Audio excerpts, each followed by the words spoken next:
Hey, I'm Kevin for Review U. Today we're here to talk about Anberlin's newest album, Vital. So what do you guys think about the album? I think it's one of their strongest. I had never been a huge Anberlin fan going in, but this one really won me over.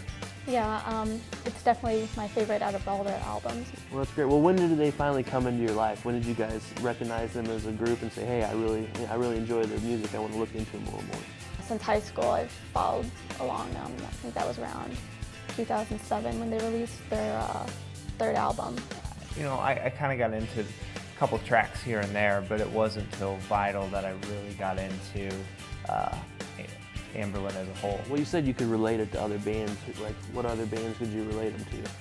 They've kind of reminded me of some older 80s bands, but they mix a lot of newer age stuff into it. Yeah.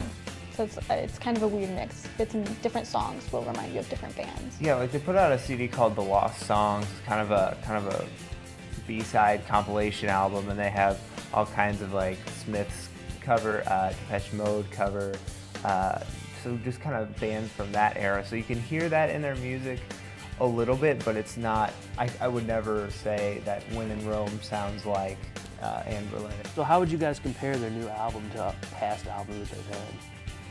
I'd say it's definitely the best.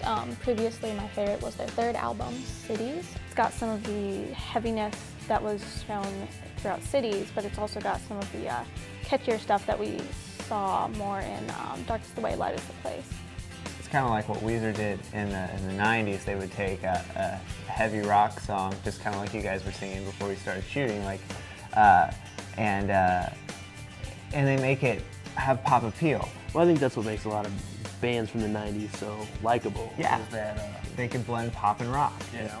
So how do you relate to Vital? What really, I guess, pulls on your heartstrings when you listen to that album? I guess the lyrics, and combined with just the kind of seamless transitions between like the poppier rock songs and the more ballad-like songs. It's like they combined all the good parts of their previous CDs and finally got them together on one album. Now, Ben, let me ask you this. As far as instrumentation, what do you see there? They do a lot of things. They use I think I heard a violin, kind of like a vocoder sounding effect on the vocals, just guitars that tear it up, and then they're not afraid to kind of go back to like an 80s kind of vibe, and just put it all together as this very, very creative, cohesive piece.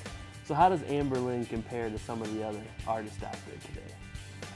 I think earlier on in their career, they were just another one of those bands like you'd listen to in high school, like a band like Silverstein or something like that. Just kind of like another one of those quote-unquote emo type bands. At least for me, they kind of faded in with those bands, and now I feel like they're really breaking out.